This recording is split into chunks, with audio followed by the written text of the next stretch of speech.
If you hung in there and powered through my movie on definitions, you'll already have some foundational knowledge of what are known as sources.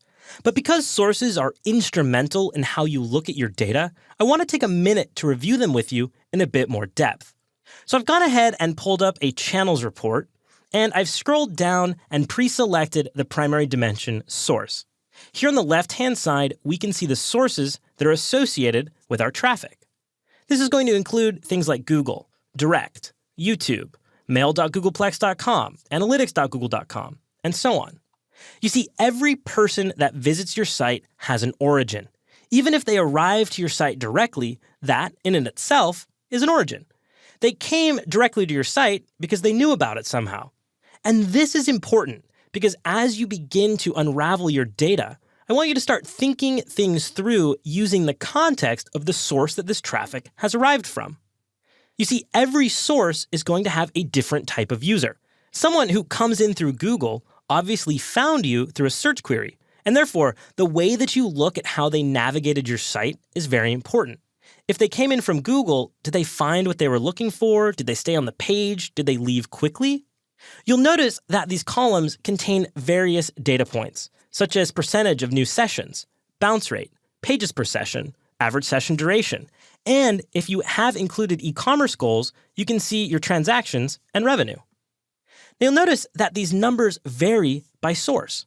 Here, with the source of Google, we can see the bounce rate is 47%. We had 448 transactions and $42,000 in revenue.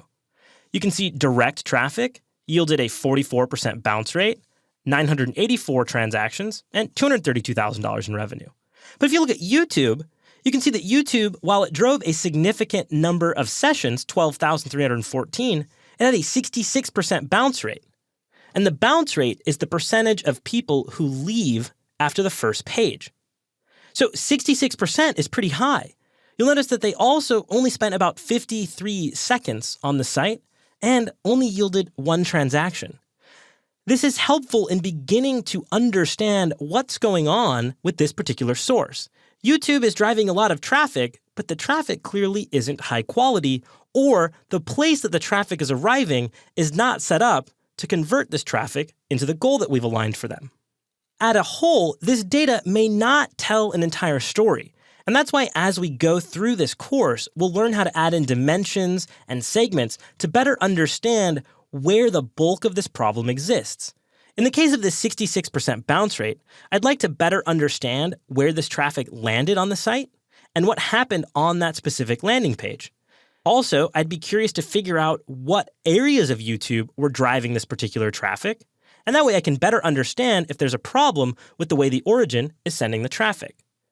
Sources are important because you'll want to understand what the user is trying to do as they come to your site. So when we go in and look at things like your content, your demographics, the behaviors of your user, you'll always want to be thinking about it in the context of a source. So that's really all there is to it.